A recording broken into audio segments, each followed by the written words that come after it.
नमस्कार।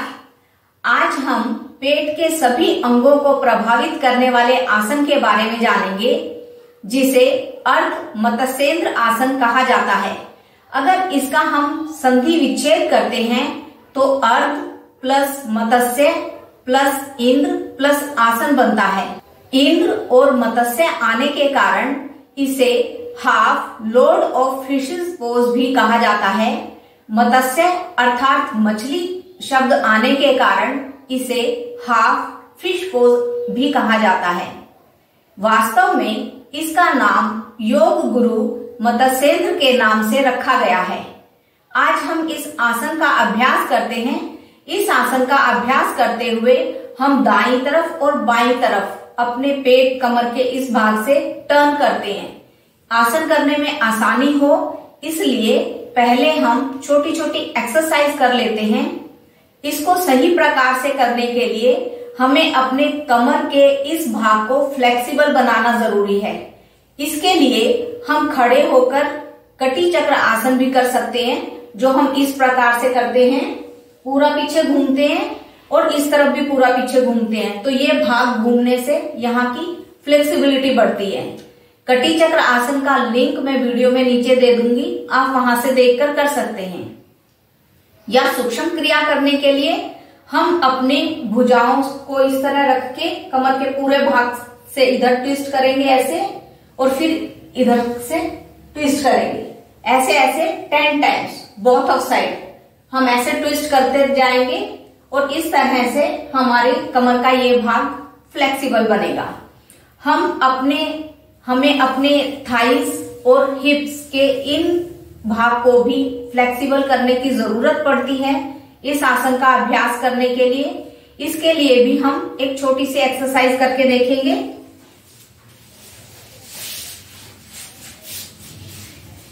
पैरों को ऐसे फैलाएंगे और दाएं पैर को ऐसे मोड़ते हुए अपने दोनों हाथों से इसको उठाना है। जैसे हम कोई चीज उठाते हैं या किसी बच्चे को उठाते हैं, इस तरीके से हमें इसको उठाना है। और मैक्सिमम दोनों साइड इधर जाएंगे तो इधर से इसको पूरा का पूरा पीछे की तरफ लेकर जाना है और फिर इधर से इसको पूरा पीछे लेकर जाना है। इस एक्सरसाइज को भी कम से कम 10 बार 15 बार करना है। इससे थाइस की ये मसल्स और हिप की ये मसल्स फ्लेक्सिबल बनती हैं और हमें आसन करने में आसानी होगी। इस तरह हमें बार बार करना है। यही क्रिया हमें दूसरे पैर से भी बार बार करनी है। ऐसे करना है बार बार, कम से कम 10-15 बार दूसरे पैर से भी करना है। इस तरह से जब हम करते हैं तो ये एक्सरसाइज करने से हमारे हिप और थाइस फ्लेक्सिबल बनते हैं और हमें आसन करने में दिक्कत नहीं आती। एक और एक्सरसाइज हम करके देखेंगे। इसमें अपने पैरों में अधिक से अधिक फासला करके बैठना है।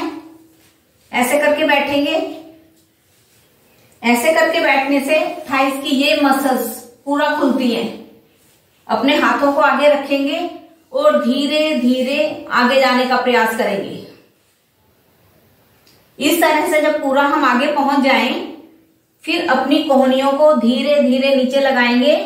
पूरी कोहनियां नीचे लगने के बाद अपने हाथों के सहारे ऐसे बैठेंगे। जब हम इस तरीके से बैठते हैं तो अपने यहां के पैरों को ऊपर नहीं उठने देना है। तो आप महसूस करेंगे कि थाइस के यहां पर खिंचाव आने से थाइस फ्लेक्सिबल बनती हैं। कुछ सेकंड ऐसे रुकने के बाद फिर धीरे धीरे वापस आएंगे। इसको भी 3 से 5 बार करेंगे तो मसल्स, ये थाइस की मसल्स स्ट्रॉन्ग बनेंगी, फ्लेक्सिबल बनेंगी। इन एक्सरसाइज को करने के बाद अब हम अर्ध मत्स्येंद्र आसन का अभ्यास करेंगे। मॉडिफिकेशन साथ साथ बताती रहूंगी। बहुत ज्यादा जबरदस्ती करते हुए यह आसन नहीं करना है, आराम से इस आसन का अभ्यास करना है। इस आसन को करने से पहले इसके फायदों के बारे में जान लेते हैं। यह आसन पेट के सभी अंगों को प्रभावित करता है। छोटी आंत, बड़ी आंत, लीवर, किडनी, पैनक्रियाज सभी के ऊपर इसका प्रभाव पड़ता है। यह पाचन को ठीक रखता है। यह स्पाइनल कॉर्ड को फ्लेक्सिबल बनाता है, हमारे पोस्चर में सुधार करता है। डायबिटीज और कब्ज की समस्या जिनको है उनके लिए यह बहुत ही महत्वपूर्ण आसन है। इस आसन को करने से हमारी तनाव और चिंता ठीक होती है। यह आसन हमारे नर्वस सिस्टम को भी कंट्रोल करता है। आइए इस आसन का अभ्यास करते हैं। सबसे पहले ऐसे दंडासन में बैठेंगे, एड़ी पंजा मिला रहेगा, कमर बिल्कुल सीधी। अब अपने दाएं पैर को मोड़ते हुए अपनी एड़ी को यहां हिप के पास रखना है। आप अपना ध्यान ये रखें कि अगर हमारी कमर सीधी नहीं रह पा रही है या ऐसे थोड़ी सी बेंड होती है, क्योंकि हमारे जो बैठने का तरीका होता है उसमें हमारी कमर स्वाभाविक रूप से झुक जाती है।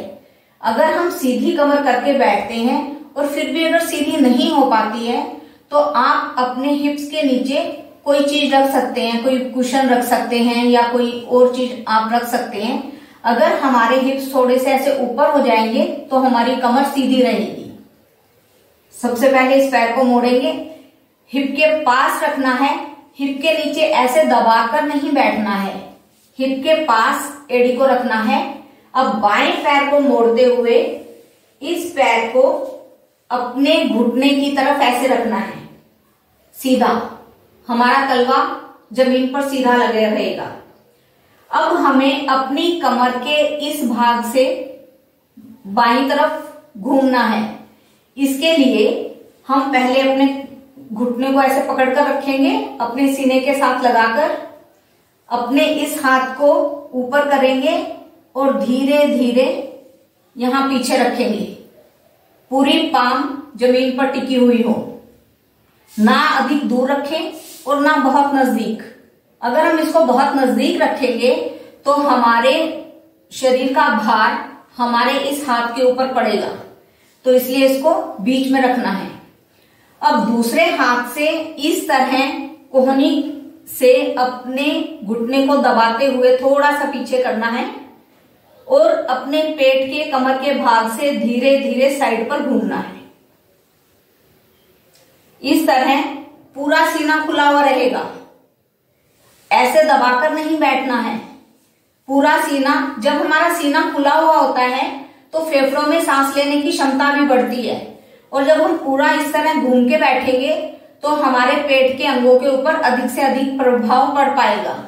तो जितना आप कोशिश करेंगे ऐसे करने की उतना ही अच्छा है।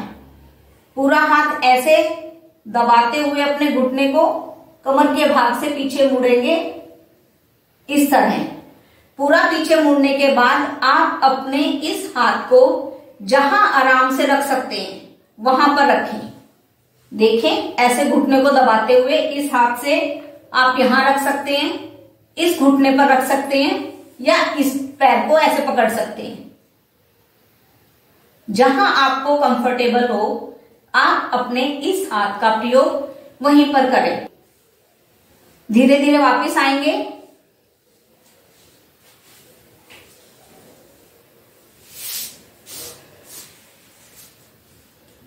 अब इसको हम दूसरी तरफ से करेंगे।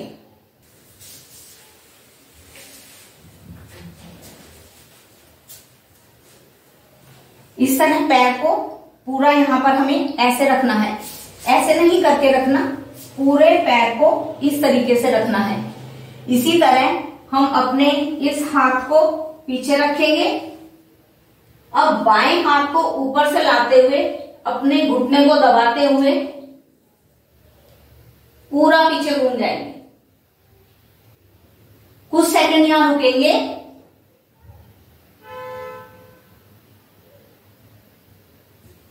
फिर धीरे धीरे वापस।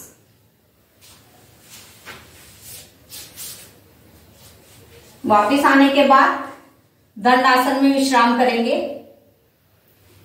इस आसन को किस किस को नहीं करना है इसके बारे में भी जान लेते हैं।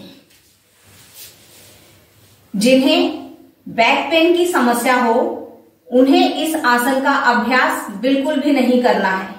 गर्भवती महिलाओं को यह आसन नहीं करना है। जिन्हें किसी भी तरह की पेट की या घुटनों की सर्जरी हुई हो, उन्हें भी इस आसन का अभ्यास नहीं करना है। बाकी सभी धीरे धीरे प्रैक्टिस करके इस आसन का अभ्यास करें। स्वस्थ रहें। धन्यवाद।